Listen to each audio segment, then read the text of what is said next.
Katika kuhakikisha wananchi wanapata huduma bora za afya zinazofikika kwa urahisi, serikali ya awamu ya 6 imewekeza kwa kiasi kikubwa zaidi ya trilioni 1.34 na kuleta mageuzi makubwa katika huduma za afya ya msingi ndani ya miaka 4 iliyopita.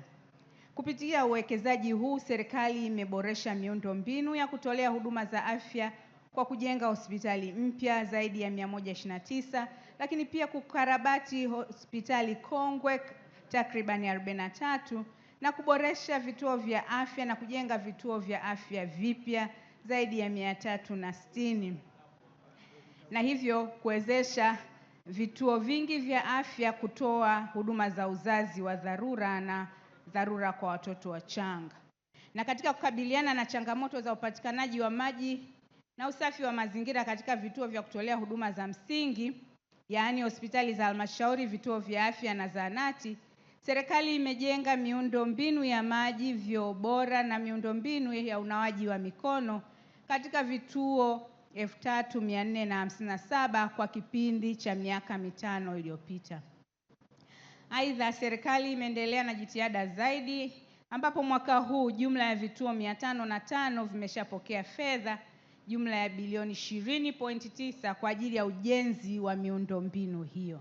Ndugu mgeni rasmi, uimarishaji wa upatikanaji wa huduma za maji na usafi wa mazingira, yaani WASH, ambazo zinamfikia kila mwananchi mahali popote alipo, ni nguzo muhimu katika kudhibiti magonjwa na ni kipaumbele cha serikali inayoongozwa na Mheshimiwa Dkt. Samia Suluhu Hassan, Rais wa serikali ya Jamhuri ya Muungano wa Tanzania.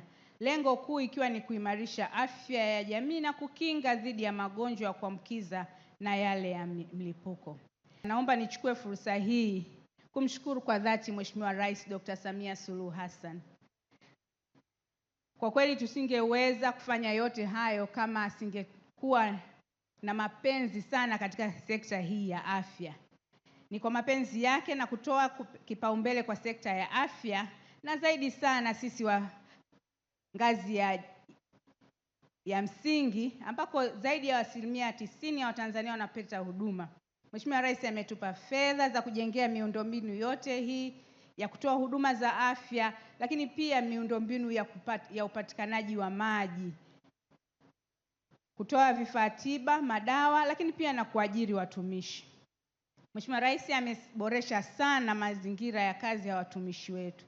Sisi kwa kweli tunamshukuru sana na tunaendelea kumwombea Mwenyezi Mungu azidi kumjalia afya njema na mema yote hapa duniani.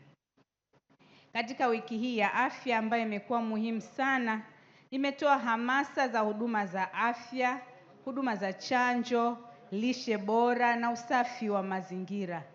Naomba uniruhusu nichukue fursa hii kukupongeza sana Mheshimiwa mgeni rasmi katika kusimamia kwa umahiri sekta ya afya na katika uongozi wako unaotuwezesha kutimiza dhamira ya serikali inayoongozwa na Mheshimiwa Dkt. Samia Suluhu Hassan, Rais wa serikali ya Jamhuri ya Muungano wa Tanzania, ya kulinda utu wa Mtanzania, kuongeza usawa wa upatikanaji wa huduma bora za afya, hususan huduma za afya ya msingi, na kuimarisha uendelevu wa huduma hizo.